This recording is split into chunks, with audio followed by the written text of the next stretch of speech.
Assalamualaikum warahmatullahi wabarakatuh.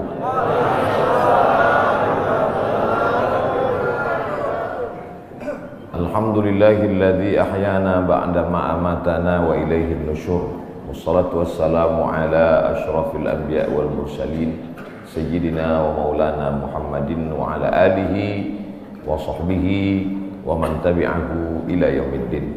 Yang sama-sama kita hormati Bapak Jenderal Manajer PT Antam beserta seluruh keluarga besar PT Antam, bapak-bapak, ibu-ibu, hadirin hadirat, tak dapat saya sebut satu persatu. Insya Allah semua jamaah fardu subuh ini dimuliakan Allah Subhanahu wa Ta'ala. Amin ya rabbal alamin. Kita sudah masuk pada tanggal 17 Rajab. Artinya kita hanya ada waktu 13 hari lagi berada di bulan haram. Haram artinya mulia. Minal masjidil haram, dari masjid yang mulia. Ini tanah haram, berarti tanah mulia. Masjidil haram, masjid mulia. Tanah haram, tanah mulia. Khamar haram, artinya khamar kalau diminum menghilangkan kemuliaan, itu maka disebut haram. Ya, nanti ketika pulang dari Makkah anaknya nanya, "Ma, kemarin sholatnya di mana?" Masjidil Haram. Artinya apa? Jangan tanya-tanya. Dari dulu memang udah gitu. Haram diambil dari kata hurmatun, kehormatan, kemuliaan. Orang kalau sudah hilang harga diri, harkat martabat, kehormatan, kemuliaan tak dipandang, maka disebut zina itu haram, khamar itu haram, judi itu haram. Karena kalau ketahuan orang melakukannya, hilanglah kehormatan, harkat, martabat dirinya. Mudah-mudahan kita diselamatkan sampai anak cucu kita dari yang haram-haram. Bulan haram, bulan yang dipilih Allah Ta'ala untuk memuliakan dirinya. Waktu yang paling mulia waktu subuh. Siapa yang memilih waktu subuh ini? Allah. Tidak bisa ada manusia di atas muka bumi ini memilih waktu untuk memuliakan Allah dengan cara dia. Tak bisa. Waktunya Allah yang milih. Caranya Allah yang mengajarkan. Nabinya dia yang mengirim. Malaikatnya dia yang mengutus. Siapa malaikatnya? Jibril alaihissalam. Wahyunya Allah yang membawa Al-Quranul Karim dan sunnah Rasulullah SAW. Nabinya Muhammad sallallahu alaihi wasallam. Waktunya minha arba'atun hurum, ada 4 bulan yang mulia. Salasun mutawaliyatun, 3 bulan berturut-turut. Zulqa'dah, Zulhijjah, Muharram. 1 terpisah, ma baina Jumada wa Sya'ban, terletak antara bulan Jumadil Akhir dan Sya'ban. Itulah dia disebut dengan bulan Rajab. Makanya Nabi berdoa khusus bulan Rajab, Allahumma barik lana fi Rajab wa Sya'ban, berikan kami berkah di bulan Rajab dan bulan Sya'ban. Wa ballighna Ramadan, sampaikan kami ke bulan Ramadan. Ketika saya berdoa minta Rajab, bapak-bapak mengaminkan. Ada ibu-ibu satu diam aja. Ibu kenapa enggak mengaminkan? Saya sudah dapat Rajab. Rupanya nama suaminya Pak Rajab. Rajab artinya tarjib. Tarjib. Tarjib artinya ta'zim. Ta'zim artinya agung, tinggi, hebat. Bulan Rajab bulan yang tinggi, bulan yang hebat yang dipilih oleh Allah Subhanahu wa Ta'ala. Amal yang paling afdal di bulan Rajab adalah amal yang paling mulia. Apa amal yang paling mulia? As-sawmu li wa ana ajzi bihi. Puasamu itu untukku, aku yang memberi balasannya. Maka paling afdal, paling bagus bulan Rajab ini adalah puasa. Dan hari ini kita jatuh pada hari Kamis. Siapa yang puasa hari ini, maka dia dapat 3. Saya niat puasa qadha hari ini, kata ibu, kata bapak, otomatis dia dapat 3. 1, qadhanya lunas.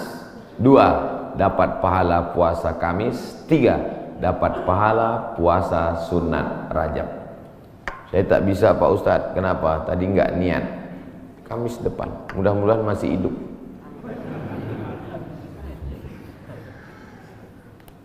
Kenapa Ustadz cerita qadha di bulan Rajab? Karena yang kemarin mau diqadha Ramadan tahun lalu belum jadi mengqadha. Faman kana minkum maridan, siapa yang sakit, au ala safarin, atau musafir, fa iddatum min ayyamin ukhar, ganti di hari yang lain. Ramadan kemarin ada tinggal puasanya, ketika mau diganti di bulan Syawal tidak jadi. Pernah pas mau diganti tidak jadi. Kenapa? Kue hari raya nggak habis-habis. Mau diganti di bulan Zulqa'dah tak sempat. Di bulan Zulhijjah mau diganti, daging kurban tak habis-habis. Kaki sapi 1 ekor dalam freezer. Akhirnya inilah kesempatan paling hebat kalau mau mengganti puasa. Tapi kalau cerita masalah ganti puasa pasti ingatnya ibu-ibu. Karena yang hamil ibu-ibu, yang menyusukan anak ibu-ibu. Makanya Ustadz selalu mengatakan ibu-ibu, kalau mau ganti bulan puasa yang tinggal kemarin bagusnya di bulan Rajab. Dia tak tahu ibu itu memang puasanya tinggal 7 hari, suaminya 17 hari. Ternyata bapak-bapak juga punya hutang puasa. Apakah selesai hutang puasa ini dengan astagfirullahaladzim, astagfirullahaladzim, astagfirullahaladzim, astagfirullahaladzim? Hutang puasa lunas, enak aja. Man mata, siapa yang mati, wa alaihi siyamun, punya hutang puasa, shoma anhu waliyuhu, ahli warisnya wajib menggantikan puasanya. Hadis sahih. Tidak bisa diganti dengan istighfar. Tidak bisa diganti usolli sunata taubat rakaataini lunas 60 hari lillahi ta'ala. Nggak bisa guys. Nah, oleh sebab itu maka puasa yang tinggal kemarin mesti diqadha.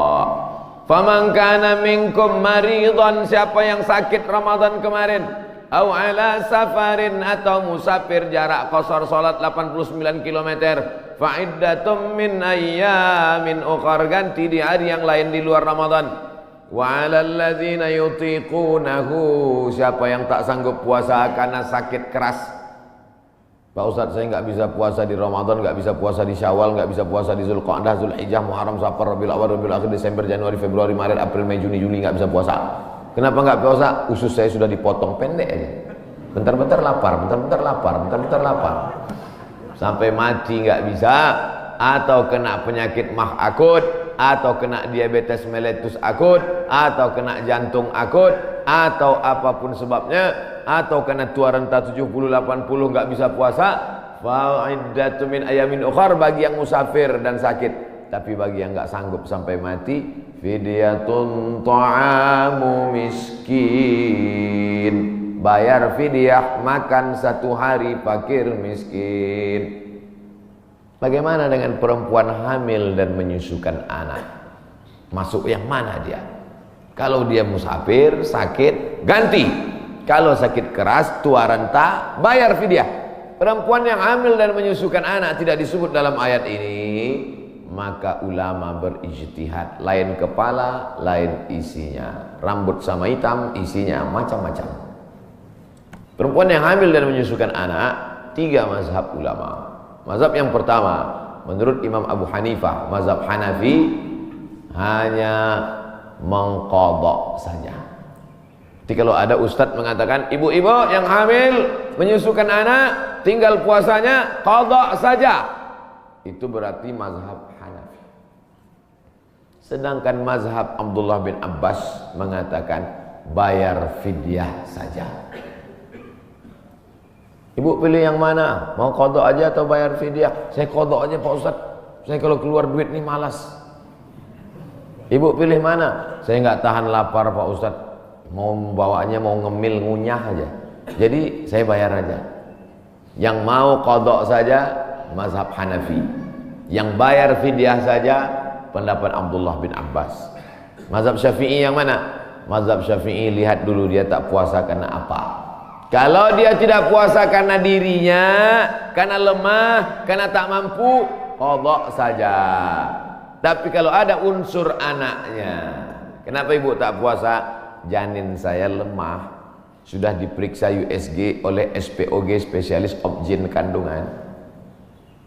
Katanya janin lemah, ibunya sehat tapi janinnya lemah. Maka kalau sebab anaknya dia tidak puasa, maka dia kena 2 double, bayar fidyah dan puasa qadha.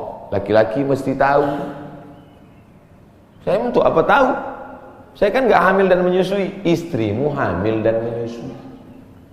Itulah untungnya ibu-ibu yang suaminya pengajian. Pulang dia dari sini nanti diingatkannya, ibu, nanti hari Senin kau puasa. Tapi kalau suaminya Fir'aun, ibu sedang puasa pun disuruhnya, wah buka puasa. Apa ibu puasa? Bapak ibu yang dimuliakan Allah, ar-rijalu qawwamuna 'alan nisa. Berapa banyak puasa ibu, maka suami ikut bertanggung jawab. Kenapa? Karena istrinya itu tidak puasa gara-gara suaminya. Coba kalau kau tengok saja istrimu itu. Oleh sebab itu maka tanggung jawab luar biasa di hadapan Allah Subhanahu wa taala. Itulah maka saya sampaikan subuh ini tentang pentingnya mengganti puasa di bulan Rajab, karena ini salah satu kemuliaan, dapat double 2 pahala yang diberikan Allah Subhanahu wa taala. Masih ada kesempatan 13 hari lagi. Kalau mau diqadha pakai puasa Nabi Daud, bagus. Yasumu yauman wa yuftiru yauman. Puasa ini bagus karena saluran darah kita ini mampet. Saluran darah ini sama seperti saluran air, karena di dalamnya banyak lemak-lemak, banyak kolesterol, akhirnya tersumbat. Coba hidupkan keran air kencang, tapi pipanya digulung. Kerannya kencang, pipanya digulung. Apa yang terjadi? Bam! Pecah pembuluh darah. Oleh sebab itu salurannya mesti bersih. Bagaimana membersihkan saluran air? Ada serbuk yang menghilangkan minyak-minyak. Bagaimana cara membersihkan saluran darah? Maka bakteri-bakteri, kuman-kuman, penyakit-penyakit, kolesterol bisa habis bersih. Kenapa? Diri memakan diri sendiri dengan menahan makan minum selama dari pagi sampai petang. Makanya orang kalau cek darah dia nggak boleh makan minum. Saya dulu ketika cek dari ujung rambut sampai ke ujung kaki, Ustadz Somad besok medical check up. Datang jam 10 pagi ke rumah sakit. Baik Pak Dokter, tapi syarat darahnya harus bersih. Gimana cara membersihkan darah Pak Dokter? Dari pagi sampai cek darah jangan makan berat. Jangan sampai masuk nasi uduk, ayam penyet, ayam patah, ayam mati, ayam supaya darahnya bersih. Baru saya paham, rupanya membersihkan darah dengan tidak memasukkan makanan. Tapi itu bonus dari Allah. Dengan banyak puasa tubuh sehat. Dengan banyak puasa badan sehat. Dengan banyak puasa tidak ada kolesterol darah tinggi, diabetes mellitus dan kawan-kawannya. Dengan banyak puasa, banyak perempuan-perempuan sekarang rajin puasa, niatnya bukan lillahi ta'ala, diet ta'ala. Itu diet, itu bonusnya, hadiah dari Allah Subhanahu wa taala. Tetapnya niatnya tetap nawaitu shauma qadha'in, saya berniat besok puasa qadha lillahi ta'ala. Adik-adik mahasiswa, mahasiswi bagus banyak puasa, hemat belanja. Bagus puasa. Wa antasumu khairul lakum, dengan banyak puasa itu lebih baik bagimu, begitu kata Allah Subhanahu wa taala. Habis bulan Rajab, saya nggak bisa puasa Pak Ustaz. Kenapa kau tak bisa puasa? Dokter ngasih tahu Bapak jangan puasa. Kalau puasa mati. Jangan puasa. Ngadu si bapak ke ibu, Bu, tadi dokter ngasih tahu saya nggak boleh puasa. Kenapa Bang? Karena kalau puasa mati. Abang mati aja lah. Tak boleh pilih mati. Kalau pilih dua, antara sakit atau mati, tidak boleh pilih mati. La tulqu bi aidikum ila tahlukah. La tulqu bi aidikum ila tahlukah. Jangan jerumuskan dirimu ke dalam kebinasaan. Maka jangan memilih mati daripada puasa. Kita diberi keringanan oleh agama Islam. Saya mau mengisi bulan ini Pak Ustadz, tapi puasa nggak sanggup. Banyak-banyak sholat sunnah. Sholat sunat wudhu. Usolli sunnatal wudhu raka'ataini lillahi ta'ala. Bilal, sini. Ada apa ya Rasulullah? Sami'tu dafana alaika baina yadayya fil jannah. ku dengar suara gesekan sendalmu dalam surga. Bilal, kedengaran suara sendalnya dalam surga. Kresek, kresek, kresek, kresek, kresek. Sendal kalau digesekkan ke tanah berbunyi kresek, kresek. Apalagi sendal baru. Bilal, aku dengar suara gesekan sendalmu dalam surga. Apa amalmu Bilal? Kata Bilal, aku tidak pernah meninggalkan salat sunat wudu. Habis wudu, salat sunat wudu 2 rakaat. Bagi yang biasa pakai usolli sunnatal wudu. Bagi yang tidak pakai usolli, dalam hati saja. Allahu Akbar. Niatnya sah dalam hati. Saya termasuk yang tidak mewajibkan melafazkan niat. Tapi bagi yang melafazkan, jangan sampai dibid'ahkan, disalahkan. Karena niat itu letaknya di hati. Cuman hati kita kadang bimbang, goyang, ragu. Untuk menguatkan hati maka diucapkan di mulut. Tiba-tiba masuk masjid, Allahu Akbar. Dalam hati ragu, ini tahiyatul masjid apa qobliyah? Ragu dia, ini tahiyatul masjid apa qobliyah? Niat tidak bisa setelah takbiratul ihram. Niat itu sebelum takbiratul ihram atau dalam takbiratul ihram. Pilih antara dua.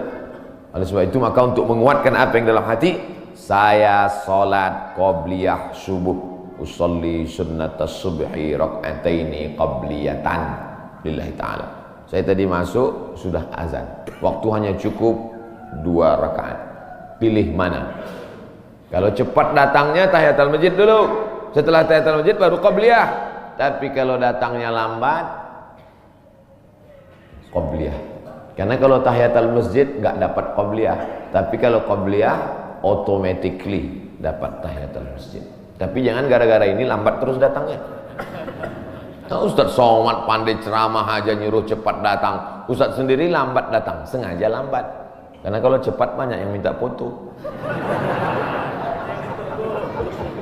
Nah, oleh sebab itu yang paling afdal adalah cepat-cepat datang ke masjid. Allahumma ftahli abwaaba rahmatik. Bukakan untukku pintu rahmatmu. Mau keluar masjid, doanya sudah ditulis di pintu. Allahumma inni as'aluka min fadlik. Ini hebatnya masjid PT Antam, doanya ditulis di pintu. Banyak juga di masjid lain doanya ditulis di lampu running text.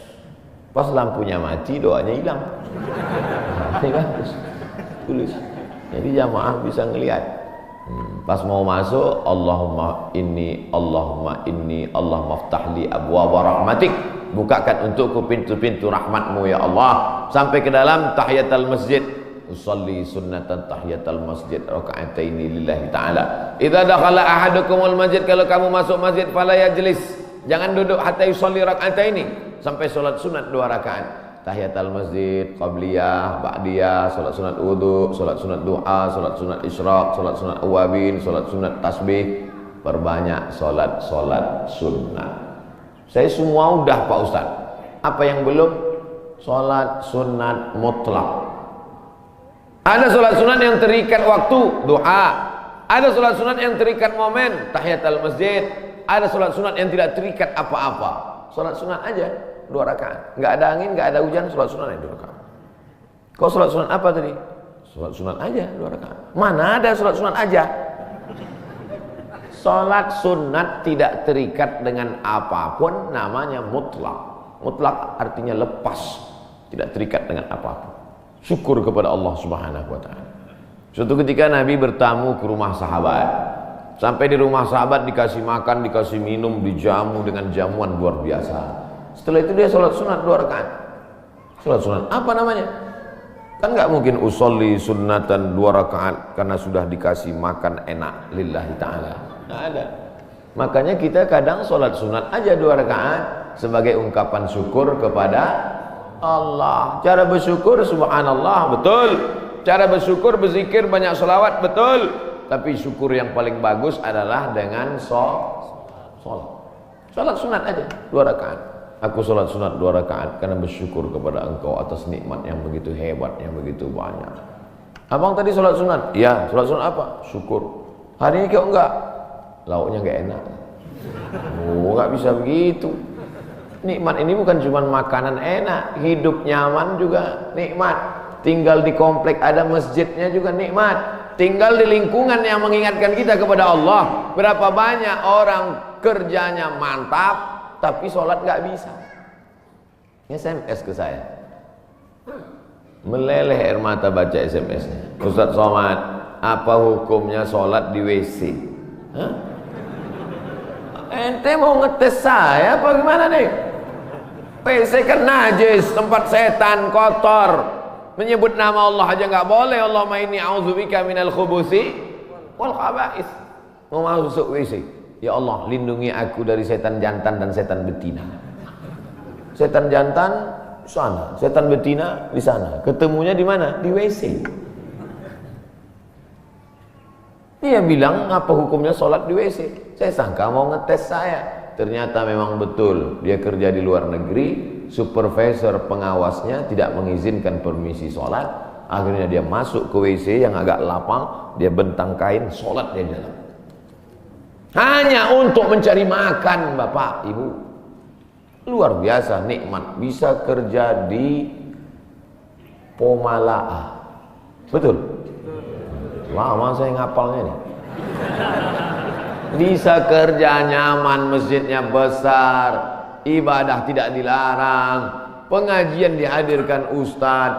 Inilah nikmat yang paling besar. Fabi ayyi ala'i rabbikuma tukadziban. Nikmat apa lagi yang kau dustakan? Keluar dari komplek pemandangannya indah, memandang ke tepi jalan, lautan terhampar.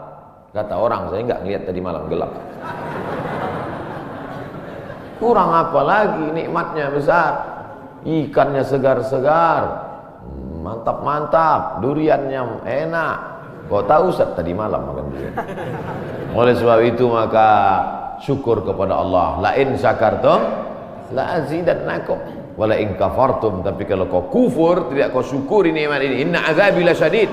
Azabku itu amat sangat menyakitkan. Jangan sampai setelah azab datang barulah meleleh air mata. Astagfirullah. Di rumah sakit terbaring, disuapkan sama istrinya bubur jagung. Dulu waktu sehat kemana aja. Kalau ada orang udah sakit baru petik tasbih, biasa. Kalau ada orang ketika sudah pensiun baru berzikir, biasa. Tapi ketika waktu sedang badan sehat, rezeki banyak, ada jabatan, rajin ibadah, wah, luar biasa. Nih masyarakat PT Antam nih luar biasa, betul.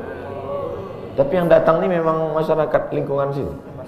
Alhamdulillah. Karena saya pernah juga ceramah di komplek usaha. Ketika masih kerja aktif ke masjid baru luar biasa. Selesai ceramah juga saya, mohon maaf Pak Ustaz, yang datang tadi masyarakat dari luar. Bapak Ibu yang dimuliakan Allah Subhanahu wa taala. Ini kenikmatan ini kalau dicabut oleh Allah Subhanahu wa taala, Allah itu luar biasa. Allah kalau mau mematikan orang cukup saja dia katakan innama amruhu idza arada syai'an ayaqula lahu kun, mati. Kenapa orang yang minum khamar tidak mati? Kenapa orang yang berzina tidak mati? Kenapa orang yang makan riba tidak mati? Karena Allah itu bismillahirrahmanirrahim. Allah itu sayang, dibiarkannya dulu. Malaikat itu sudah gergetan malaikat, mau cabut aja, jangan, kata Allah Ta'ala, jangan, biarkan dia mabuk-mabuk dulu, biarkan. Nanti baru kau celupkan dia ke neraka jahanam. Innallaha la yumli lidzalim. Allah sengaja mengulur kepada orang-orang yang zalim. Orang-orang yang zalim, yang aniaya terhadap dirinya, yang berzina, yang minum khamar, yang mabuk, yang makan riba, yang biarkan dia, biarkan. Sampai apa? Sampai dia bertobat. Kalau tidak juga, hatta idza akhadhahu lam yuflithu, sehingga Allah menurunkan azab tidak tanggung-tanggung, langsung. Jadi jangan heran kalau ada orang enggak sholat, rumahnya besar, enggak sholat, mewah hidupnya. Sesungguhnya dia sedang dimainkan Allah Ta'ala. Inna kaidi matin, tipu dayaku amat sangat kuat. Cuman kadang orang ini enggak paham cara pikir Allah SWT. Cara pikir ibu aja kadang anak nggak paham. Anak umur 5 tahun minta pisau, jangan, nanti tangan kau luka. Tapi ketika kita memahami Allah, yang kita ikut ini, kita ikut Allah atau Allah ikut kita? Kita ikut Allah. Ini banyak orang sekarang Allah dia suruh ikut dia. Ya Allah, berikanlah aku gaji yang banyak. Kau ikut aku, jangan sampai aku ikut engkau. Loh. Sebenarnya yang Tuhan ini aku apa kau kata Tuhan? Kita yang ikut Allah. Makanya kita ini disebut muslim. Muslim artinya berserah diri kepada kehendak Allah, bukan Allah yang ikut kita. Kadang banyak kita paksa Allah untuk ikut kita. Kita berdoa sesuai dengan request kita. Kalau kita Allah nggak kasih, lalu kita marah sama Allah. Ente siapa kata Allah? Makanya kita serahkan pada Allah. Tapi kita kalau berdoa tetap minta apa yang kita minta. Jangan gara-gara ini nanti, ya Allah pagi ini aku nggak berdoa apa-apa, terserah oleh Allah. Mau kasih nggak apa-apa. Oh jangan. Nabi malah kalau berdoa sebut nama. Allahumma a'izzal islama bi umarain. Ya Allah kuatkan Islam ini dengan 2 Umar. Waktu itu ada 2 Umar yang paling hebat, paling gagah, paling perkasa di Makkah. Satu Umar bin Khattab, satu Umar bin Hisham. Umar bin Khattab, Umar bin Hisham. Ya Allah, Islam ini akan kuat kalau 2 orang ini masuk Islam. Masuk Islamlah 2 orang ini ya Allah, Umar bin Khattab atau Umar bin Hisham. Saya sebut Umar bin Hisham, banyak bapak ibu nggak kenal. Tapi kalau saya sebut nama kerennya, oh, Umar bin Hisham, Abu Jahal. Makanya kalau kenalan sama orang jangan cuma tanya satu nama, tanya nama satu lagi. Banyak orang ini namanya macam-macam. Nama siapa? Abdul Somad. Di Facebook Anton. Enggak, nama saya di mana-mana tetap Abdul Somad. Nama Abdul Somad, Instagram Abdul Somad Official. Cuman mau ngasih tahu aja supaya di follow.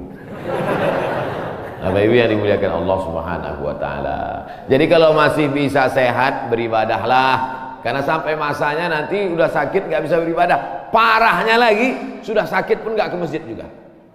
Makanya walaupun sakit datanglah ke masjid. Nggak bisa sholat di depan, sholat di belakang. Malu sholat di belakang di emperan. Nggak bisa juga sholat, kasih tahu biar kami sholatkan. Jangan segan-segan. Bapak Ibu yang dimuliakan Allah Subhanahu wa taala. Saya Pak Ustadz nggak bisa puasa, sholat sunat. Sholat sunat pun nggak bisa Pak Ustadz. Baca Quran. Duduk, nggak bisa tegak, nggak bisa rukuk, nggak bisa sujud, buka Quran. Bismillahirrahmanirrahim. Tapi katanya baca Quran auzubillah Pak Ustadz. Oke. A'udzubillahi minasyaitonirrajim. Bismillahirrahmanirrahim. Ya ayyuhan nas, wahai manusia, ittaqu rabbakum, takutlah kamu kepada Allah. Inna zalzalatas saati syai'un azim. Sesungguhnya bumi akan bergoncang dan hari itu kiamat terjadi, azabnya amat sangat kuat. Membaca itu ketakutan, langsung pulang ke rumah sedekah. Berapa? 500 perak. Jadilah daripada sebelumnya hatinya tertutup. Itulah orang-orang ketika dibacakan ayat kepadanya, zadathum imana, bertambah imannya. Surat Al-Hajj. Apa ayat yang kau lihat? Sesungguhnya saat itu Allah sedang menegur engkau. Wa taran nasa sukara, kau lihat manusia waktu itu seperti mabuk. Wa mahum bisukara, mereka bukan mabuk. Jalan sempoyongan mau tumbang di atas bumi, mereka mabuk? Bukan. Kenapa mereka tidak mabuk? Walakinna adzaballahi syadid. Tapi saat itu azab Allah amat sangat menyakitkan. Sempoyongan jalan macam zombie. Kenapa? Karena kerak bumi waktu itu tercabut. Kita sekarang kan bisa tenang ini karena kerak bumi ini bisa normal. Kerak bumi ini ada pakunya. Sampai masanya pakunya itu copot. Apa pakunya? Wa takunul jibalu kal ihnil manfush. Waktu itu paku-pakunya gunung-gunung seperti bulu kambing dihembus angin. Ada kalanya Allah menyebut kal ihnil manfush. Ada kalanya disebut kal farashil mabsus, seperti rayap yang berterbangan, seperti nyamuk yang berterbangan, habis semuanya. Kalau Gunung Bromo, Gunung Kidul, Gunung Merapi, Gunung Kelut seperti rayap yang berterbangan, lalu kita seperti apa? Kalau ada tetangga bapak yang sombong, yang angkuh, ambil rayap, hembuskan ke mukanya. Begitulah nanti saudara. Kalau Gunung Kidul, Gunung Bromo, Gunung Merapi seperti rayap, lalu kau seperti apa nanti di hadapan Allah? Dua kemungkinan, dia taubat atau makin ngamuk. Kita ini nggak ada apa-apanya. Yang disombongkan itu apa? Yang diangkuhkan itu apa? Maka mesti banyak-banyak ibadah. Itu yang akan dibawa menghadap Allah Subhanahu wa taala. Tadi malam ada yang ngirim ke grup WhatsApp. Percakapan antara ayam dan anaknya. Bapak Ibu udah dapat? Apa kata anak ayam? Mama, kenapa manusia itu hebat ya? Namanya macam-macam setelah lahir ke dunia. Ada Abdul Somad, ada yang lain-lain. Sementara kita semuanya namanya sama, ayam. Semua ayam. Apa kata induk ayam? Gak apa-apa nak, mereka memang namanya mantap-mantap, tapi sesudah mati semuanya namanya satu, mayat. Beda sama kita. Kita memang ayam, tapi setelah kita mati ada ayam panggang, ada ayam goreng, ada ayam. Mereka memang hebat-hebat, mereka kaya-kaya, mereka pejabat-pejabat, mereka punya jabatan, mereka punya ilmu, mereka punya gelar profesor doktor.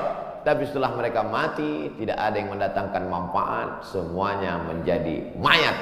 Beda dengan kita.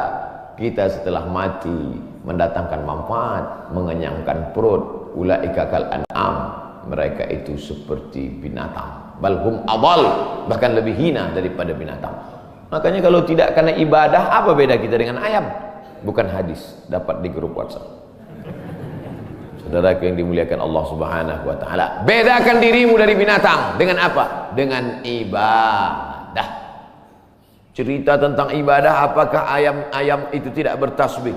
Ayam itu ketika sedang mengeram, coba lihat lidah ayam sedang mengeram, semuanya bertasbih. Bertasbih. Nabi mencabut pelepah korma, menusukkan pelepah korma di makam. Sahabat bertanya, kenapa kau tusukkan pelepah korma itu ya Rasulullah? La'allallaha an yukhaffifa 'adzabahuma ma lam yaybasa. Selama pelepah korma itu basah, maka orang yang ada di kubur diringankan azabnya. Kenapa? Karena pelepah korma bertasbih. Tapi jangan gara-gara ini nanti bapak meninggal minta surat wasiat, tanamkan 3 batang korma di atas kuburku. Nabi sedang ingin mengajarkan bahwa pelepah korma bertasbih. Planet-planet bertasbih. Neptunus, Merkurius, Pluto, Mars bertasbih. Mana buktinya? Ketika kita melihat petir menggelegar, apa ucapan dari mulut? Subhana man yusabbihu bihir ra'du wa bihamdi. Maha suci Allah, yang planet-planet pun bertasbih mengagungkan Allah. Lalu kita apa? Makanya yang tak sanggup baca Quran, saya Pak Ustaz nggak bisa baca Quran. Asal baca Quran mata meleleh Pak Ustaz. Meleleh menangis karena takut atau nggak nampak lagi titiknya Pak Ustaz. Puasa nggak bisa. Kalau nggak bisa puasa, sholat sunat, kaki sakit. Baca Quran, mata sakit. Pejamkan mata, ambil tasbih, berzikir. Afdalul zikri fa'lam annahu la ilaha illallah, la ilaha illallah. 100 kali. Dikit kali 100 kali Pak Ustaz, 1000 kali. La ilaha illallah. Baca selawat, istighfar 1000 kali. Selawat 1000 kali. La ilaha illallah 1000 kali. Isi hari-hari bulan Rajab ini dengan kemuliaan. Belum tentu bulan Rajab tahun depan kita masih hidup. Saya insya Allah hidup, Bapak Ibu nggak tahu. Yakin sekali Ustaz Somad ini. Mati jangan dicari, tapi kalau dia datang kita tidak akan bisa lari. Ainama takunu yudrikumul maut. Dimanapun kau berada, mati akan datang menghampirimu. Walau kuntum fi burujim musyayyadah. Walaupun kau berada di dalam tembok yang sangat kokoh. Dulu orang Arab kafir musyrik dibuatnya tembok, masuk dia ke dalam, sembunyi. Oh, pertanyaan, saya sangka surat kematian. Kita akan dituntut di hadapan Allah Subhanahu wa taala. Begitulah Allah. Jadi intinya isi bulan Rajab, pertama puasa, kedua salat sunat, ketiga baca Quran, keempat zikir. Saya empat-empatnya udah Pak Ustaz. Mantap. Empat-empatnya belum Pak Ustaz. Mulai hari ini. Puasa sunat niatnya boleh setelah sholat subuh. Nah, pulang dari sini sampai rumah, lihat lemari makan, nggak ada makanan, puasa sunat. Tapi dengan syarat dari azan subuh tadi nggak masuk apa-apa. Jangan sampai udah 3 batang masuk. Puasa sunat nggak bisa. Batal.